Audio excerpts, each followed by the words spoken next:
Nakatry na ba kayo manguha ng takugan sa dagat mga skilawag at pagkatapos lutuin at gawing halang-halang? Sobrang napakalami pa talaga ng takugan ng halang-halang.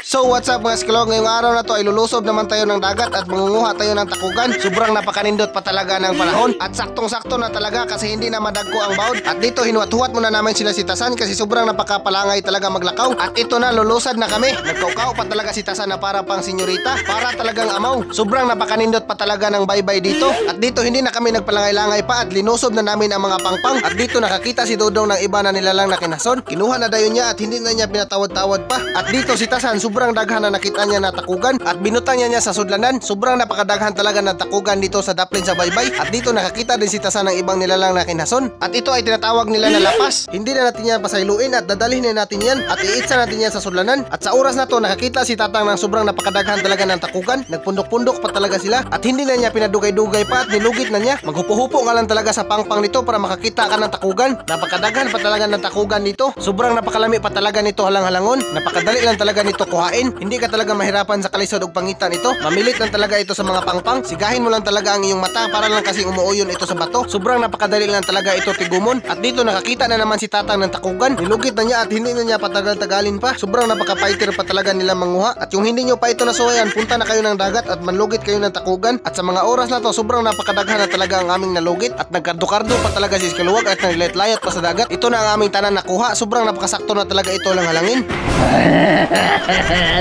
Siyempre hindi pa kami nakontinto at pinunan pa namin. Nagpilit-pilit lang talaga ang takugan. Nagpakita-kita pa talaga sa amin. Nagtuo pa talaga siya hindi namin kuhaon. At dito sobrang napakakuyaw pa talaga ng sudlanan ni Tasan. At nakakita na naman si Dodong ng lapas. At hindi na namin pinadugay-dugay pa at kinuha na namin dayon. Sobrang lami din ito. At sa mga oras na to papauli na kami padong kasi ang dagat padong na taob. Dito ay napakagaling pa talaga lumangoy ang aming kalabaw. At sa mga oras na to ito na ang aming kuha. At niyabyab na ni Tasan ang mga kuha niya. At sobrang napakasakto na talaga ito lang halangon. Magta-transition na tayo at ito na nga dinadala na namin sa daplin para amin ang lutuin. At ito na nga nilimpyuhan na namin ang mga takugan. Lugod-lugudin mo lang para makuha ang mga hait-hait. Hindi na kami nakagwanta pa at ninudnod na namin sa bato. At ayan nga kapag pumuti na okay na yan. At ito ang finished product. Dito ay kinupay-kupay na niya ang takugan para makuha talaga ang mga basbas. At dito nanguha pa siya ng pangsugnod natin. Sobrang napakabutan pa talaga. At dito naman nangunguha si Dodong ng bato para himuong sungagan. Pinaplastar na natin ang bato at pagkatapos naghahaling na si Dodong. Dito ay sinugnuran namin pag-ayo para musiga pa talaga pagdako. Itatakang na natin ating takugan. Siyempre latanan natin daan. Napakanindot pa talaga ng sinabaw namin kasi dagat para pa talaga tayong kapgo. Igo lang talaga mainom ang dala naming tubig. Sobrang malas pa talaga. Dito ay inukay-ukay na ni Tasan para hindi talaga maawas ang sabaw. At ito naman naglilimpyo na si Dodong ng lamas. At sa puntong to nagkuha na si Tatang ng hukara natin. Napaka-organic pa talaga ng hukara natin kasi dahon sa saging. Siyempre para wala ng hugasan. Dito ay hinahaon ni Dodong ang dahon sa saging. At sa mga oras na to hinahaon na ni Tasan ang takugan natin kasi lata na. At inukba na ang tabon. Sobrang napakalami talaga ng takugan na to. Ito ang ipopod trip natin ngayon. Sobrang napaka-presko pa talaga. At ayan na nga, ready na ang ating takugan para halang-halangon. Magta-transition na tayo at ito na nga binutangan na natin ng mantika ang kaldero. Pinainit muna natin daan ng mantika para talaga magisal ang ating mga lamas. At ito na ilulunod ng ating mga lamasers. At pagkatapos ukay-ukayin na natin para magisal talaga ang mga lamas. Pagkatapos ilulunod ng ating mga siling na kulikot. Magkaso-aso talaga ang mga lubot natin ito. At ito na isusunod ng ating takugan. Hinakop-hakop na talaga ni Tasan para hindi talaga maapil ang sabaw. Pagkatapos ilunod ang tanan, inukay-ukay na natin para magisal talaga ang tanan. Dito ay binuyukan na ng patis para maglasalasa talaga ang halang-halang natin. Dito ay niyabaan na natin ang sabaw para meron tayong higupin. Pagkatapos nilagyan na natin ng madaming bitsin para magbubuhat talaga ang babay kaon. Ito talaga magdadala sa lami sa halang-halang natin. At pagkatapos inukay-ukay na natin para lumasa talaga ang ganda ng sarap. Sobrang napakalami talaga nito. Papa talaga ang bahaw namin dito. Magta-transition na tayo at ito na hinanig na namin daan ng hukaran kasi luto ng aming halang-halang. Dito ay hinukan na natin ang mating mais niya kanon. Sobrang napakalami pa talaga nito ipari sa halang-halang. At ibuak-buak muna natin ang dala nating gamay nga hipon. Meron pa tayong pinadesign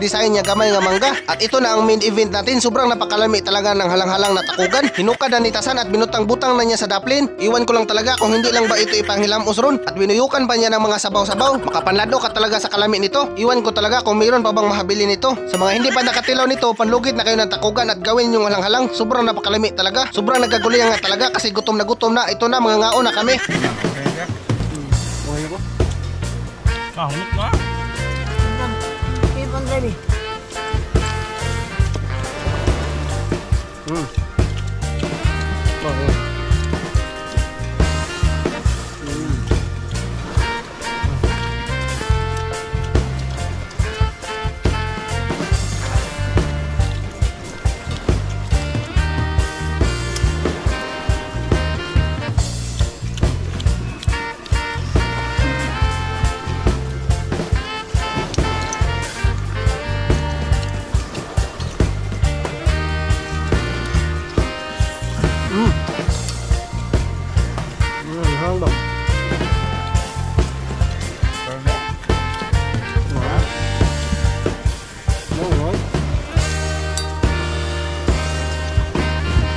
Dito ay bumanat na talaga sila sa pagkaon. Grabe talaga, napakalami talaga ng halang-halang na takugan. Ay, mga.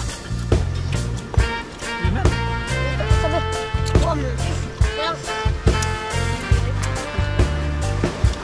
Ano mag-ilab na kagawin ng tuwas? Sige na, mga anak. Dito ka naman. Kayo ba? Dito ka sa bawah. Buwa ko nila.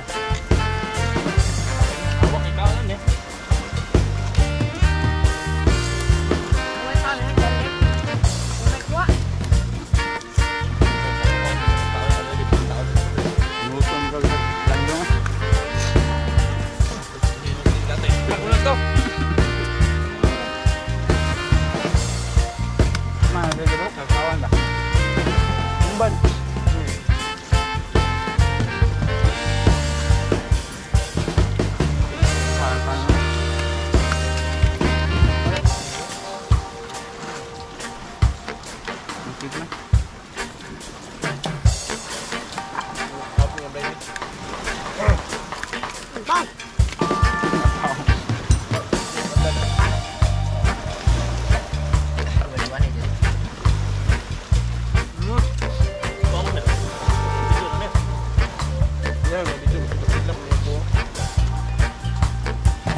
Dito ay ubos ng aming bugas, ipahilamos lang talaga nila ang mga kanon. Tinuwangan pa talaga kami sa kanon, sobrang napakalami talaga. Dito ay napakadagko talaga ng singot namin, sobrang napakahang talaga ng sili. Sa mga nakarelate nitong video, i-share at i-like nyo para mas madaghan pa talaga ating mapupud trip. Ito na, papauwi na kami pa dong. Bye na sa inyo kasi nalilibog na talaga ako sa pag voice over dito.